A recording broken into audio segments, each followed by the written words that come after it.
First Kakatiya యూనివర్సిటీకి అడుగు పెట్టగానే మా మహాత్మా జ్యోతిబాపులే హాస్టల్ పోయినామన్న.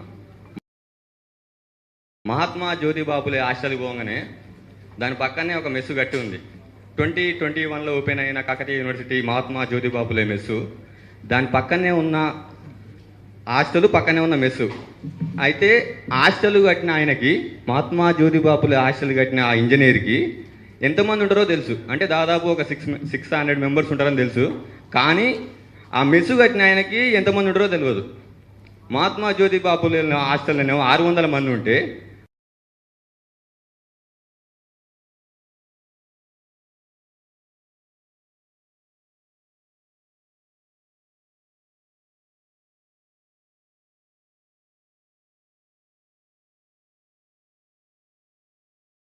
మెస్సులనే 200 మందికే పర్మిషన్ ఉందట.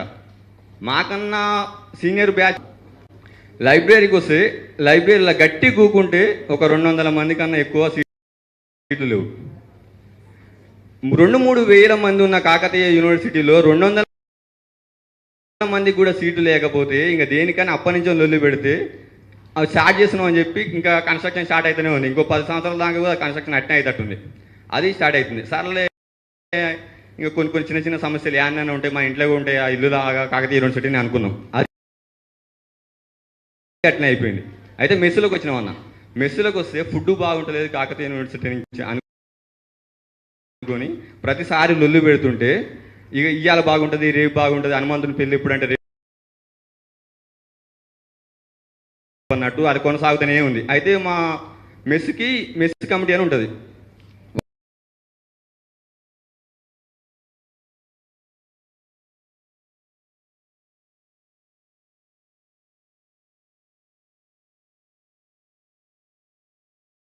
ఇయర్ జరుగుతూనే ఉంది. ఇన్ఫర్మేషన్ ప్రకారం 5-6 కోట్లు 7-8 కోట్లు దాకా అలా అవినీతి జరిగింది కాకతీయ యూనివర్సిటీ కామన్ మెస్లో. అయితే దీని మీద ఏం చేసారు, మళ్ళీ కమిటీ చేసారు. ప్రసాద్ సార్ దీనికి హెడ్ ఉండే. దాని మీద ఇంకో కమిటీ వేసి ఆ కమిటీ ఇప్పటిదాకా రిలీజ్ చేయలేదన్న. ఖచ్చితంగా కాకతీయ యూనివర్సిటీలో మెస్సులో జరిగిన అన్యాయం ఆ ఈసీ మీటింగ్లో పెట్టాలి. మీరు ఒకసారి అడగండి, కాకతీయ యూనివర్సిటీలో మెస్ కమిటీ వేసిర్రా, ఆ మెస్ కమిటీ రివీల్ చేసిర్రా, అలా అన్యాయం జరిగింది నిజమా అబద్ధమా, దాన్ని ఎప్పుడు బయట పెడతారు, దాన్ని ఈసీ మెంబర్లో పెడతారా పెట్టరా? పెట్టకపోతే 1 కాదు 2 వేలు కాదు 2-3 వేల మంది విద్యార్థులు అందరం కలిసి కలెక్టర్ ఆఫీస్కి పోదామని చూస్తున్నాం. ఎప్పుడైతే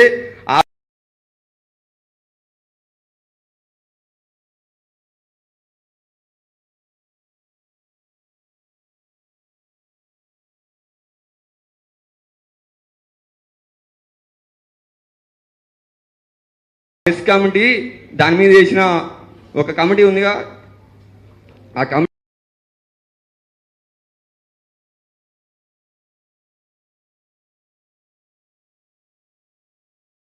రిపోర్ట్ ఎప్పుడు నెలలకే ఆ కామన్ మెస్లో దానికి సంబంధించిన సిస్టమ్ కాలిపోయింది, పేపర్లు కాలిపోయినాయి.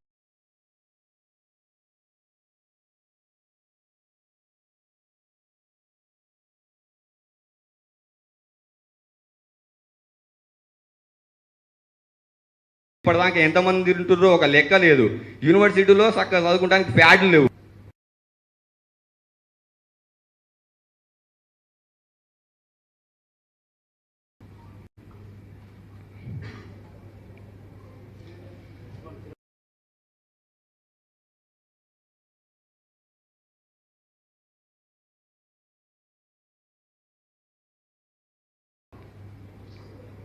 లేదు ఎంత కాకతీయ యూనివర్సిటీలో 12 యూనివర్సిటీలు ఉన్న తెలంగాణ రాష్ట్రంలో మొదటి స్థానంలో ఉస్మానియా యూనివర్సిటీ ఉంటే, 2వ స్థానంలో ఉన్న కాకతీయ యూనివర్సిటీ తెలంగాణ రాష్ట్రం రావడానికి మొదట అడిగేసిన మా సీనియర్లు, సూపర్ సీనియర్లు వాళ్ళ ప్రాణ త్యాగం చేసి, మేము లేకపోయినా సరే తమ్ముళ్ళారా మీకోసం మా ప్రాణాన్ని త్యాగం చేస్తున్నాం, వచ్చే తరానికి మీరన్నా ఈ ఫలాల్ని అందుకోవాలని వాళ్ళ ప్రాణాన్ని త్యాగంగా వదిలిపెట్టిపోతే ఇప్పటిదాకా ఒక రెగ్యులర్ స్టాఫ్ లేరు, ఒక చదువుకోవడానికి చక్కగా లైబ్రరీలో సీట్లు లేవు, తినడానికి మెస్సులో చక్కమైన ఫుడ్డు లేదు. ఇంకా దేనికోసం ఉన్న యూనివర్సిటీకి వచ్చి ఇందులో ఇంకేంటంటే బీసీ ఎస్టీ వీళ్ళు తప్ప ఒక రెడ్డి వెలమ అనే స్టూడెంట్ కూడా కనపడరు అన్న. ఒక 3,000 మంది స్టూడెంట్ ఉంటే లెక్క ఇప్పుడు కాకపోతే మీరు ఒక గంట తర్వాత అడగండి ఎంతమంది ఇలా ఎస్సీ ఎస్టీ బీసీఓలు కాకుండా మిగతా కులాల విద్యార్థులు ఎంతమంది ఉన్నారో ఒకసారి లెక్క తీయరు. చేతుల మీద లెక్క మనం ఎంతమంది విద్యార్థులు వాళ్ళు ఉన్నతమైన స్థానాల్లో ఉన్నతమైన మంచి మంచి యూనివర్సిటీలో చదువుకుంటారు. ఇక్కడ ఈ లెక్క అడుగుతాను కూడా ఒక్కడి కూడా లేదు. అసలుకి ఏం ఫుడ్ జరుగుతుంది, ఏం కథ, అసలు మంచి తింటున్నారా లేరా, ఎటువంటి స్టాఫ్ ఉన్నది, రెగ్యులర్ స్టాఫ్ ఎంతమంది కావాలి, రెగ్యులర్ స్టాఫ్ ఉంటే ఎడ్యుకేషన్ ఎట్లుంటుంది, కాంటాక్ట్ బేసిక్ ఎన్ని రోజుల దాకా కాంటాక్ట్ బేసిక్ ఇవ్వాలి, ఒక్కరు కూడా అడిగేటోళ్ళు. వచ్చిన కాంచోని ఎప్పుడు 2024 వస్తే ఇంకో 3 నెలలు అయితే నా కోర్సు అయిపోతుంది. వచ్చిన కాంచోని ఇప్పటిదాకా నా చదువు ఎంత చదువుతున్నా అంతకన్నా ఎక్కువ పోరాటాలు చేస్తూనే ఉన్నాం. మాకు మంచి విద్య కావాలి, మాకు రెగ్యులర్ స్టాఫ్ కావాలి, మాకు మంచి ఫుడ్ కావాలి. ఆడ మెస్సులో ఎంతమంది అన్నా ఒక రూమ్లో దాదాపు యాజ్ పర్ యూనివర్సిటీ రూల్స్ ప్రకారం ఒక రూమ్కి 3 వేయాలి. నలుగురు వేస్తారు, 5 వేస్తారు, 3 బెడ్లు ఇస్తారు. ఇప్పుడున్న హాస్టల్లో నీళ్ళే రావట్లే. లోటలు పట్టుకొని బయటికి పోతున్నాం మేము వాష్రూమ్లకి. లోటలు పట్టుకొని బయటికి పోతే 4 రోజులు అడిగినాక ఒక ట్యాంక్ వస్తుంది, పక్కన పెడతారు, అది అయిపోతుంది, ఇంకో ట్యాంక్ వస్తుంది. ఇది ఈ రోజు పుట్టిన సమస్య అంటే ఓకే మేము అనుకుంటాం. 3-4 సంవత్సరాల నుంచి ఇదే సమస్య. ఒక హాస్టల్లో నీళ్లు కూడా రాకపోతే ఈ సమస్య తెలవదా ఇలాగ అనుకుంటే తెలుసు. తెలిసినా కానీ ఎందుకు పట్టించుకోవట్లేదు. ఏం లేదు, ఇవాళ అడుగుతారు, రేపు పోతారు. 4 రోజుల తర్వాత మళ్ళీ కొత్త విద్యార్థి వస్తారు, వాళ్ళు 4 రోజులు అడుగుతారు, పోతారు. ఇప్పటిదాకా అడిగేటోళ్ళే లేరన్న.